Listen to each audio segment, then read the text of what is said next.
Now, your 41 NBC AccuWeather forecast, presented by Volume Chevrolet. Well, welcome back. Downtown Macon, we've got a handful of clouds that are overhead. A lot of those cirrus, which have dampened the amount of sun that we have seen so far this afternoon. Granted, it was a sunny start to the day, which is why it did get a little warm, especially some of the southern counties that got into those 60s. So, again, in regards to that winter storm watch, it's in effect until 10 a.m. on Monday for those of us in Georgia. And it is expansive. I mean, you're seeing it go all the way as far east as almost towards the Outer Banks, right, in North Carolina, extending all the way west over into New Mexico. So this is a very, very large system that we are tracking as we move forward. Tonight's going to be a lot warmer than where we've been so far this week. Staying above freezing, don't need to drip your faucets or anything along those lines. A couple of showers are going to be possible as cloud cover will be dominant. And we're waiting a cold front that's going to be moving through the next few days. So it is going to be pretty slow. I wouldn't be shocked though if we saw more upper 30s than what this is showing here. Again, last night, the models did underpredict how cold we got. We got all the way down to 21 here in Macon. My forecast low was 24. So we actually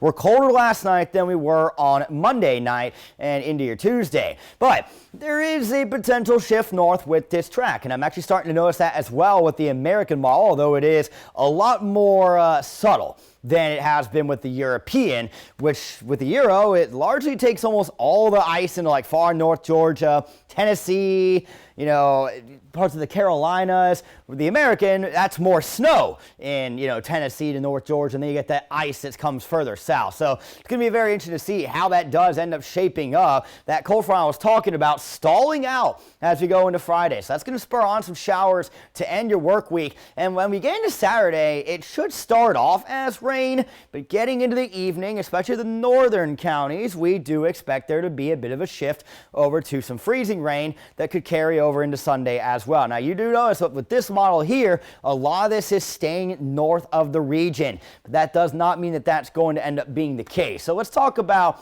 icing types. You've got flat icing, you've got radial icing. What are the two types? Well, flat icing is just ice that accumulates on a flat surface. Roads, railings, tables, whatever it may be. You starting to look at an inch of flat icing, you're looking at widespread power outages. So luckily we don't see that with this model run really anywhere in Georgia, though you do maybe get a little closer to that up in those mountains. Now we're going to flip over to radial icing. This is the ice that accumulates on, say, power lines and tree branches that can bring those branches and lines down, which causes power outages. You're going to notice that these numbers are a lot lower. Typically speaking, radial icing accumulations are about 40% of flat icing. So if you're talking an inch of flat, you're looking at about a little under half an inch with radial. And really, if you get over a quarter of an inch, so you see that there with Memphis, you see that with Raleigh, you're starting to talk about, again, widespread power outages. So it's important to make sure that you've got food on hand that is, you know, maybe not needing to be cooked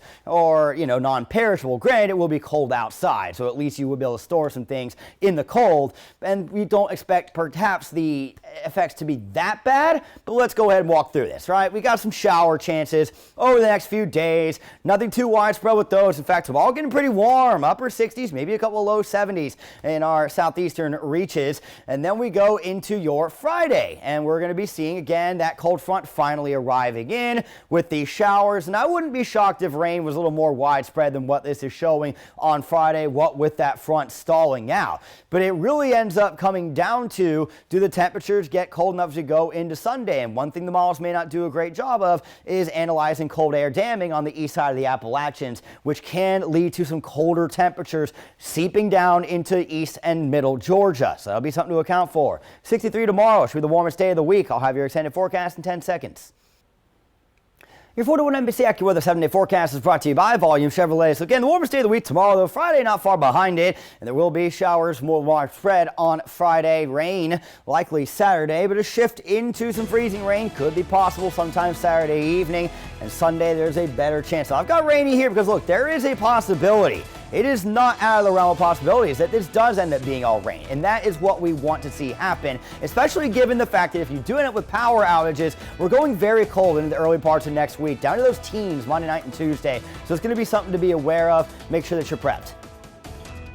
For weather updates on the go, download the 41 NBC AccuWeather app and follow 41 NBC on Facebook and Twitter.